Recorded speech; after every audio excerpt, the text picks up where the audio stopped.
Hi! Hello! Welcome to 'Zaki talkies'. భారతీయ జనతా పార్టీకి మొత్తం మీద తెలంగాణ అధ్యక్షుడిని నియమించారు. తెలంగాణ అధ్యక్షుడిగా ఎన్. రామచంద్రరావును నియమించారు. నాకు తెలిసినంత వరకు ఎన్. రామచంద్రరావుకు ప్రజల్లో బలం లేదు. అంటే ప్రజల్లో పెద్దగా అంత ఆకర్షణ ఉన్న నాయకుడు గాదు. అండ్ బండి సంజయ్ మరొకరు లాగా మాట్లాడే తత్వము లేదు. అంటే గట్టిగా బలంగా ఫెరోషియస్‌గా మాట్లాడే మనిషి కాదు. అగ్రకులానికి సంబంధించిన వ్యక్తి. ఆయనకు ఈ ఛాన్స్ రావడం వెనక ఎందుకంటే ఇప్పుడు ముగ్గురు బీసీలున్నారు దీంట్లో ఎంపీలు. ఒకటి ఈటెల రాజేందర్, ధర్మపురి అరవింద్ అండ్ బండి సంజయ్. బండి సంజయ్ కేంద్ర హోంమంత్రిగా ఉన్నారు. కేంద్ర హోంశాఖ సహాయ మంత్రిగా ఉన్నారు. సో, బండి సంజయ్, అరవింద్, ఈటెల రాజేందర్ ఈ ముగ్గురు కూడా పోటీ పడ్డారు. అట్లాగే రాజా సింగ్ కూడా పోటీ పడ్డాడు. సరే, ఈ ముగ్గురిలో అంటే బీసీలకివ్వకుండా అగ్ర కులానికి చెందిన రామచంద్రరావుకు ఇవ్వడంలో మతలబేమిటో, లేకుంటే దాని వెనుక ఉన్న కథ ఏమిటో ఎవరికీ అంతు చిక్కడం లేదు. రకరకాల విశ్లేషణలు, కథనాలు అన్నిట్లో వస్తున్నాయి. బండి సంజయ్ మొహమంతా వాడిపోయినట్టుగా మనం గమనించాం. అట్లాగే ఈటెల రాజేందర్ అయితే ఈ బీజేపీ తెలంగాణ రాష్ట్ర అధ్యక్ష పదవి రామచంద్రరావుకు ఇచ్చిన విషయంలో తనకు ఆ పదవి రాకపోయిన విషయంలో ఆయన స్పందించడానికి నిరాకరించారు.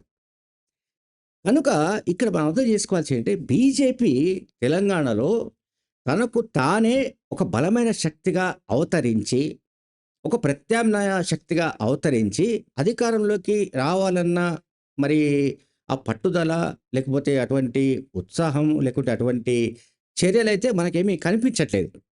రామచంద్రరావు నియామకమే ఇందుకు నిదర్శనమని చెప్తున్న వాళ్ళు చాలామందున్నారు. సో, రామచంద్రరావు పట్ల మనకి ఎటువంటి వ్యతిరేకత లేదు. రామచంద్రరావు మంచివాడే.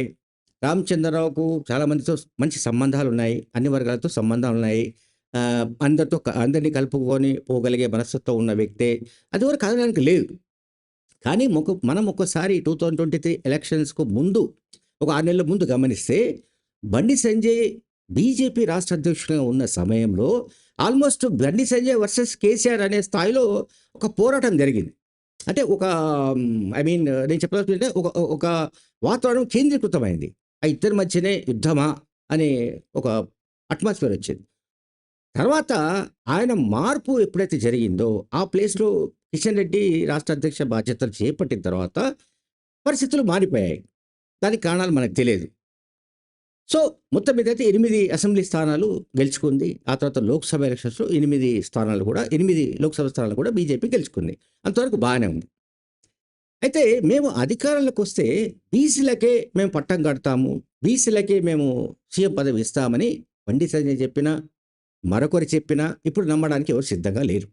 ఎందుకు ఈ మాట చెప్తున్నానంటే, ఓవైపు బీజేపీ శాసనసభ పక్షం నాయకుడిగా మహేశ్వర్ రెడ్డి ఉన్నాడు. అగ్రకులము. ఇప్పుడు రాష్ట్ర అధ్యక్షుడిగా ఇదిగో, అదిగో అని చెప్పి ఊరించి చివరకు అది అగ్రకులానికి అప్పజెప్పారు. ఇంతకుముందు కిషన్ రెడ్డి అగ్రకులం వాడే. ఇప్పుడు రామచంద్రరావు గారు కూడా అగ్రకులానికి చెందిన వ్యక్తే. సో, ఈ రకమైన నియామకం వల్ల, ఎంపిక వల్ల బీజేపీ సాధించేదేమిటో మనకు తెలియదు. బీజేపీకి వచ్చే అదనపు ప్రయోజనాలేమిటో తెలీదు. ఎందుకంటే రాష్ట్ర అధ్యక్షునిగా ఎంపిక చేసే సమయంలో తప్పకుండా అతనికి జనాకర్షణ ఉండాలి. అతనికి ఒక అంటే వేరియస్ సెక్షన్స్‌లో ఒక బలమైన ఇది ఉండాలి. ఇవన్నీ వాగ్ధాటి ఉండాలి. అవతల ప్రత్యర్థిని బలంగా ఢీకొనే విధమైన పంచులు విసరగలగాలి. ఇటువంటివి ఏమీ లేకపోతే ఏ రకంగా బీజేపీకి ఆయన ఒక గట్టి సారథ్యాన్ని ఇవ్వగలడు? ఏ రకంగా బీజేపీని రేపు ఎలక్షన్స్‌లో నడిపించగలడనేది మనందరికీ కూడా ఆశ్చర్యం కలిగిస్తున్న సమస్య. తర్వాత అసలు ఎన్. రామచంద్రరావు తెలంగాణ బీజేపీ అధ్యక్షునిగా నియామకం గాని, అటు ఆంధ్రప్రదేశ్‌లో మాధవ్ అక్కడి అధ్యక్షుడిగా నియామకం గాని, ఈ 2 కూడా అంటే 2 తెలుగు రాష్ట్రాల్లో బీజేపీ అధ్యక్షుల నియామకం విషయంలో తెలుగుదేశం పార్టీ అధ్యక్షుడు ఏపీ ముఖ్యమంత్రి చంద్రబాబు నాయుడు చక్రం తిప్పినట్టుగా పెద్ద ఎత్తున ప్రచారం జరిగింది. సరే, దీన్ని కేంద్ర మంత్రి బండి సంజయ్ మరికొంతమంది ఖండించారు. అది వేరే విషయం. ఇది మా పార్టీ అంతర్గత విషయం. మా పార్టీ హైకమాండ్ డిసిషన్ అని ఏదో చెప్పుకున్నారు. తర్వాత సీన్ కట్ చేస్తే మళ్ళీ కాంగ్రెస్ నాయకులు ఎంపీ చామల కిరణ్ కుమార్ రెడ్డి, అలాగే ఎమ్మెల్యే, ప్రభుత్వ విప్ బీర్లా ఐలయ్య వీళ్ళు చేస్తున్న ఆరోపణ ఏంటంటే ఇది కేసీఆర్ ప్లస్ కిషన్ రెడ్డి ఈ ఈ ఇద్దరు కలిసి ఆహ్, రామచంద్రరావును ఎంపిక చేసినట్టుగా వాళ్ళు ఆరోపిస్తున్నారు. అంటే బీజేపీ, బీఆర్ఎస్ 2 పార్టీల సంయుక్త నియామకమే రామచంద్రరావు ఎంపిక. రామచంద్రరావును అట్లాగే నియమించారన్నట్టు అంటే కేసీఆర్ ఈ విషయంలో చక్రం తిప్పినట్టుగా కాంగ్రెస్ పార్టీ నాయకులు ఆరోపిస్తున్నారు. అంటే ఓవైపేమో ఏపీ అధ్యక్షుడు ఏపీ ముఖ్యమంత్రి చక్రం తిప్పినట్టుగా కొన్ని పత్రికల్లో, వెబ్‌సైట్‌లో కథనాలొచ్చాయి. కొన్నింట్లోనేమో అసలు కేసీఆర్ చక్రం తిప్పినట్టుగా కొన్ని కథనాలొస్తున్నాయి. అంటే కాంగ్రెస్ పార్టీ నాయకులు కూడా దీన్ని బాగా అటువంటివి తీసుకుంటున్నారు. ఒకటి బీసీ సీఎం అనే నినాదాన్ని ఇస్తూనే మరోవైపు అగ్రకులం వ్యక్తిని ఎంపిక చేయడం ఒక మైనస్ పాయింట్ బీజేపీకి సంబంధించి.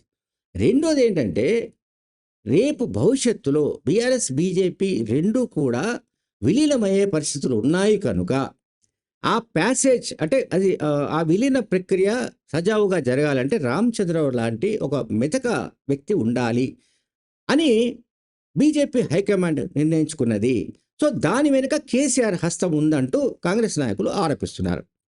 సరే, ఎవరు ఎటువంటి ఆరోపణలు చేసినా రామచంద్రరావు నియామకం పట్ల బీజేపీ శ్రేణుల్లోనే, బీజేపీ పార్టీ కార్యకర్తల్లోనే తీవ్ర నిరుత్సాహం, నిరాశ కనిపిస్తున్నాయి. ఇటువంటి నాయకుడు రేపు ఎలక్షన్స్‌లో లేదా రేపు 2026లో జరిగే గ్రేటర్ హైదరాబాద్ ఎన్నికల్లో ఎట్లా పోరాడాలి? అట్లాగే మరో 3 ఏళ్లలో జరిగే 3.5 ఏళ్లలో జరిగే ఎన్నికల్లో ఎట్లా పోరాడాలి అనే దానికి సంబంధించి బీజేపీ శ్రేణుల్లోనే ఒక గందరగోళమైన వాతావరణం కనిపిస్తోంది. Thank you very much.